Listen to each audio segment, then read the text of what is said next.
You have a process. I have a process. We all have processes.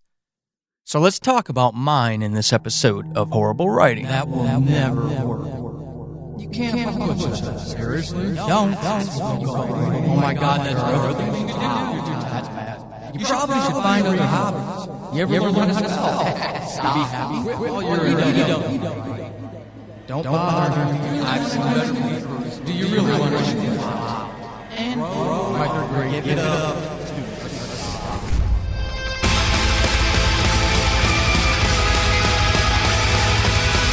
Welcome to Horrible Writing, the rawest, most candid, in-your-face writing show on the interwebs because none of us have time to suck. Let's do this.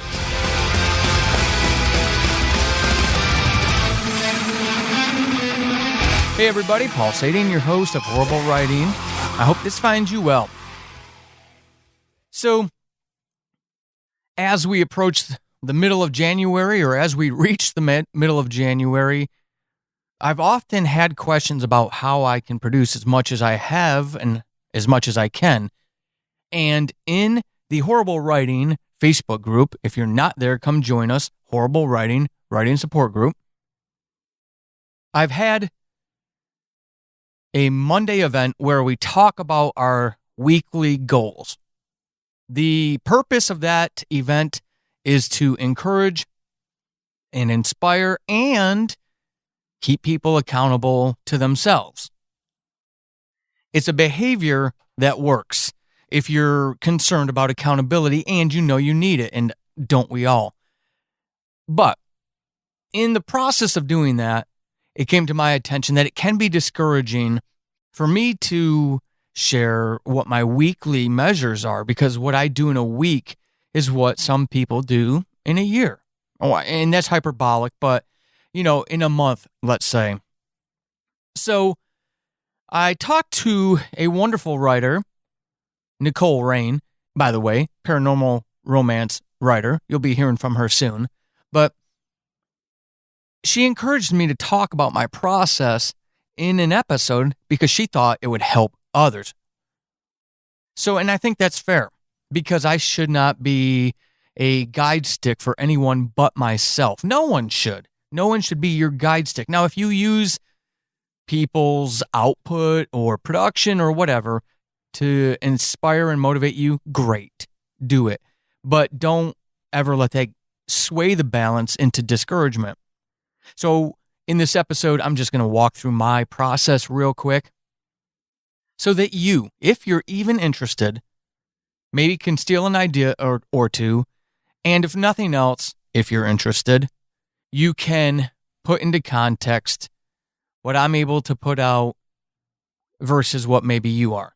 Now, keep in mind that I released 3 books last year, a novel, which was an adaptation of a podcast, a nonfiction book, and a horror anthology.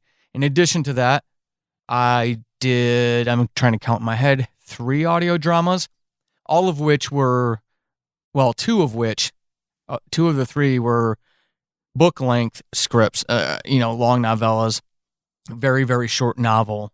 I mean, they're right there in that 50,000 word sweet spot, in addition to doing this podcast on a weekly basis. So there's your context. I do work full-time and I do have a family with kids. And I think that makes a difference for some people. So in that context, let me line out what my process is. Again, steal ideas that work for you. Gauge it against what you want to do for yourself. Whatever works. That's the important thing. Whatever works. So here it is. Every day of the week I write. Those of you who have been around the show a long time know I have a 0 word count day, meaning I don't go a day without doing some kind of writing. Actual writing, for the novel that I'm working on, a short story for my patrons, a script for one of the podcasts or a future podcast, or even outlining. I include that in the creative process. So creatively, I have to do writing every single day. Now, my work day starts at 7:30, and I have no commute. I telework. I work from home.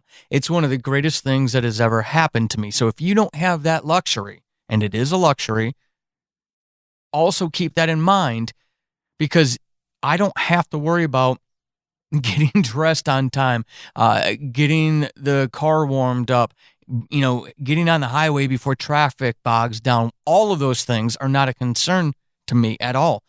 So I get up, I set my alarm at 4:45. It used to be 4:58. I'm challenging myself, but I don't want to get crazy. Still call it the 4:58 crew or club.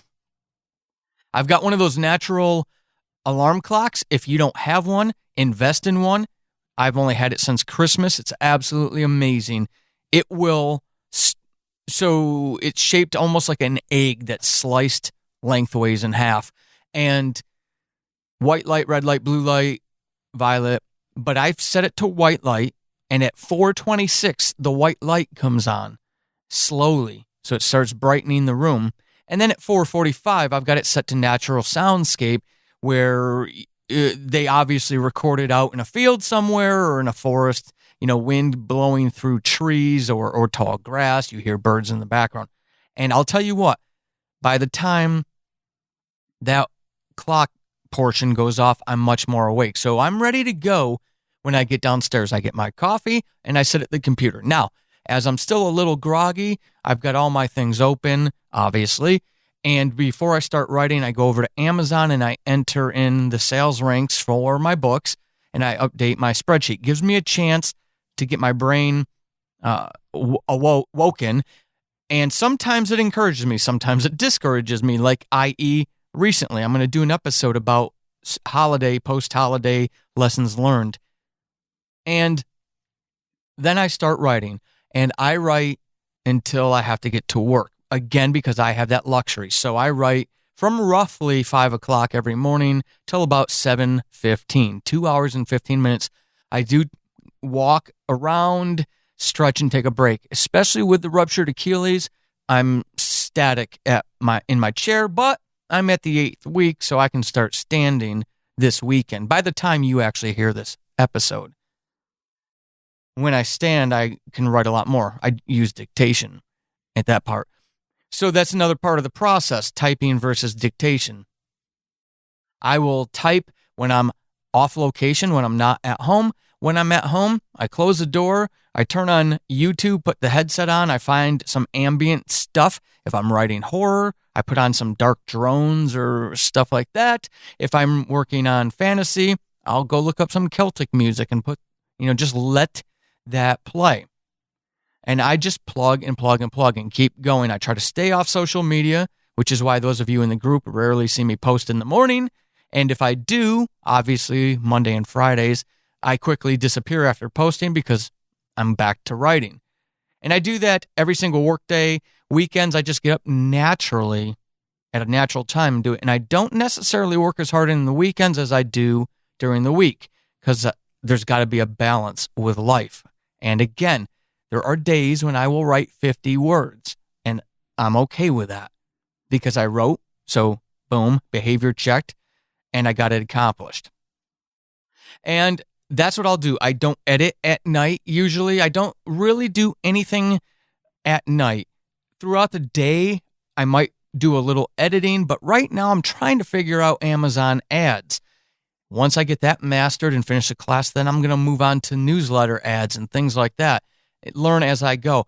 I'm more worried about making content right now. Maybe that's a silly thing. I don't know. But while I have a job that allows me to telework, I'm going to make as much content as I can. And you know what? If they don't sell for 5 years, that's my own fault, but I've got to set my priorities. So during the day, I will dabble in editing or maybe some quick writing sessions while I can. 15-minute breaks, lunch hours. Now, that's where you can increase your word count on a daily basis by taking advantage of those times. Carry around a notebook with you. Go outside of the building and jot down stuff. Some of you, Cheyenne Bramwell is one, Amanda Ward, I believe, did too, in the Horrible Writing Writer Support Group Facebook page, shared pictures of the new recorders that they bought. more podcasters coming into the fold. Awesome stuff. But you don't need it to podcast. You can write by dictating. Dragon Natural Speak has a narration dictation option.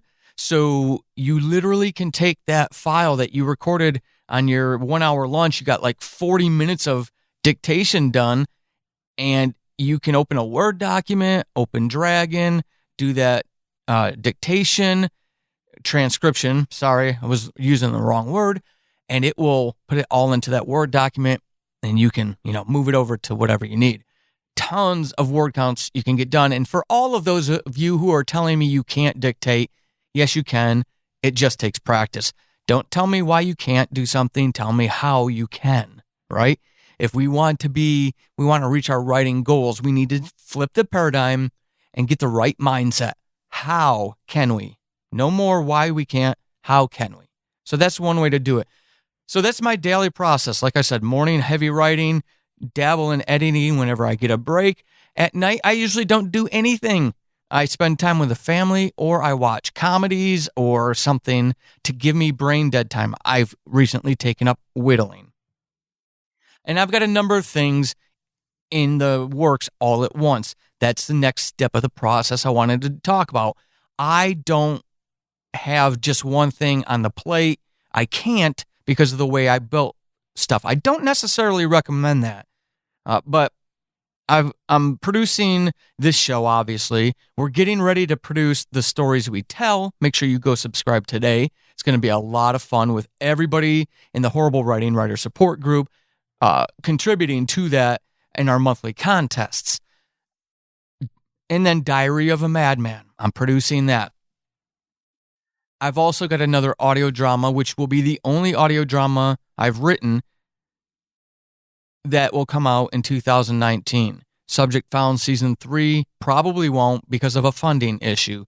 But those are always in the works, and then the books. So I'm working on the Scales now. I have Rip, which is the novelized adaptation of the second season of Subject Found. That's right behind it as soon as the Scales is done. And then the third season of Subject Found adaptation is right behind that.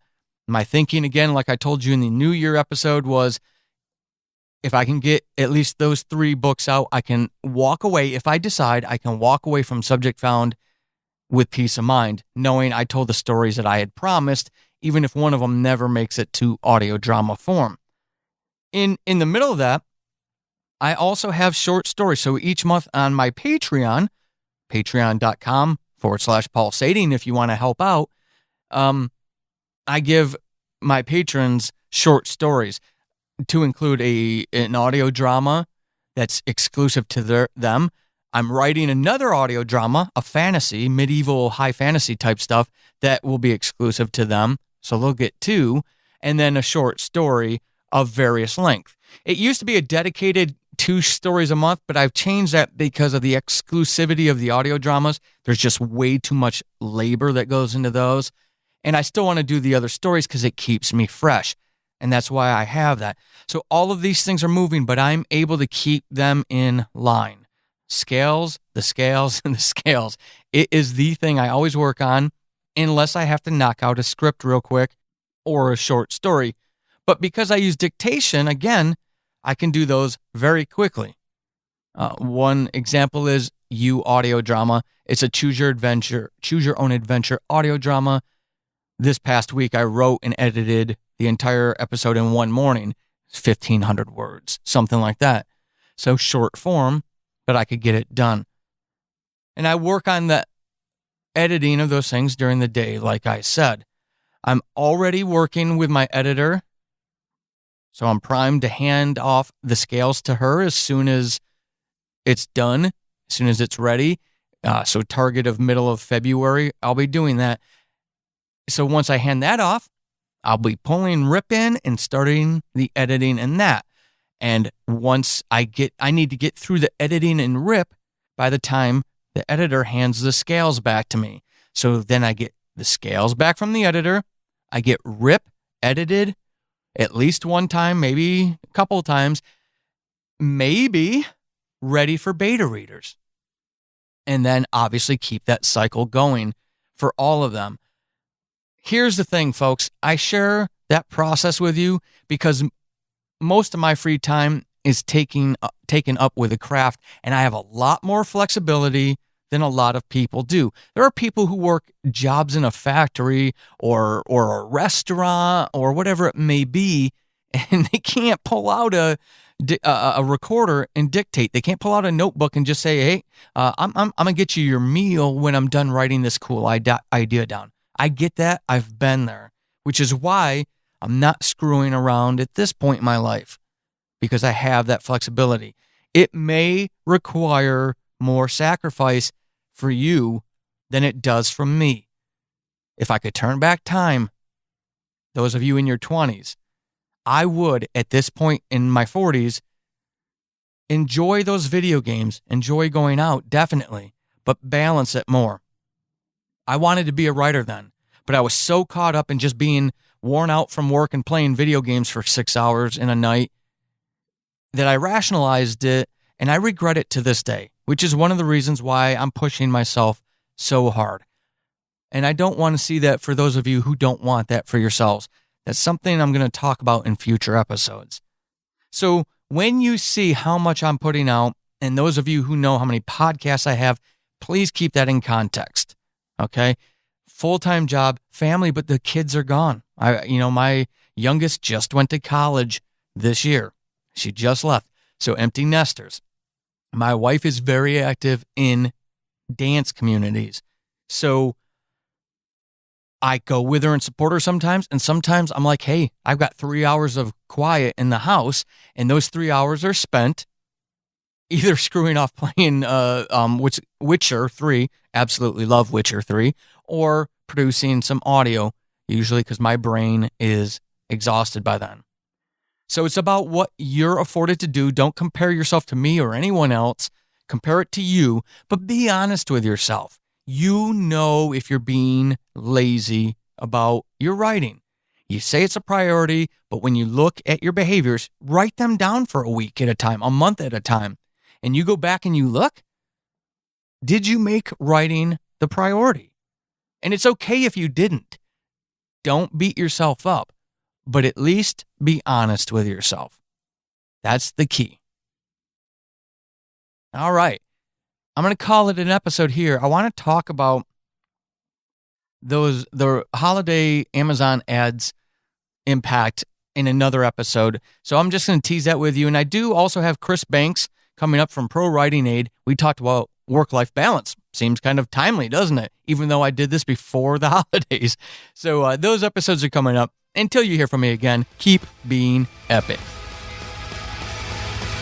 This has been Horrible Writing, and hopefully after this episode, you suck less than you did at the beginning. I am Paul Sading, your host extraordinaire. You can find me over on the Twitterverse @WritingHorrible and over at paulsading.com/horrible-writing. Until next time, suck less.